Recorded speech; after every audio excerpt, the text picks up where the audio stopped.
বৈষম্য বিরোধী ছাত্র আন্দোলনের অন্যতম সমন্বয়ক উমামা ফাতেমা বাংলাদেশ ছাত্র ফেডারেশনের ঢাকা বিশ্ববিদ্যালয় শাখার সাধারণ সম্পাদকের পদ থেকে অব্যাহতি নিয়েছেন। রোববার সামাজিক যোগাযোগ মাধ্যম ফেসবুক অ্যাকাউন্টে রাজনৈতিক পরিচয় তুলে ধরে পদ থেকে অব্যাহতি নেওয়া প্রসঙ্গে তিনি পোস্ট দিয়েছেন।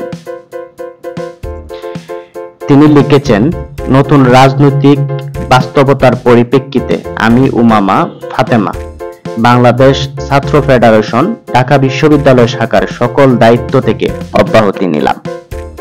তিনি আরো লিখেন, বাংলাদেশ ছাত্র ফেডারেশনের সঙ্গে আমার দীর্ঘদিনের পথ চলা।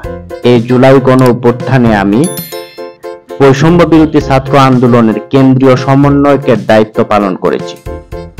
জুলাই গণ অভ্যুত্থানে আমাদের অনেকের চিন্তা চেতনার জগৎকে যেমন পাল্টে দিয়েছে, তেমনি কাজের পরিসর ও ব্যাপক মাত্রার বিবৃতি রয়েছে।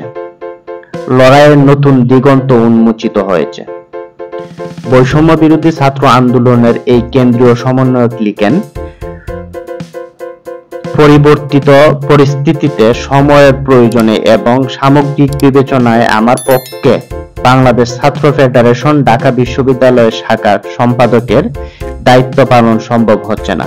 তাই আমি ঢাকা বিশ্ববিদ্যালয় ছাত্র ফেডারেশনের সম্পাদক পদ থেকে অব্যাহতির আবেদন করছি, যা ঢাকা বিশ্ববিদ্যালয় কমিটি কর্তৃক গৃহীত হয়েছে। বাংলাদেশ ছাত্র ফেডারেশনের সঙ্গে আমার যাত্রা এখানেই সমাপ্ত হলো। সংগঠনের জন্য শুভকামনা জানিয়ে সবশেষে তিনি লিখেন, বাংলাদেশ ছাত্র ফেডারেশনের জন্য শুভকামনা।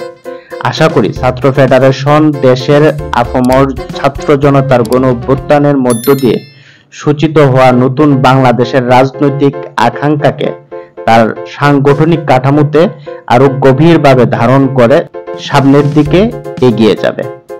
দর্শক, যারা আমাদের ভিডিও নিয়মিত দেখেন তাদেরকে অনুরোধ জানাচ্ছি আমাদের চ্যানেলটি সাবস্ক্রাইব করে লাইক কমেন্ট করে সাথে থাকবেন। ধন্যবাদ।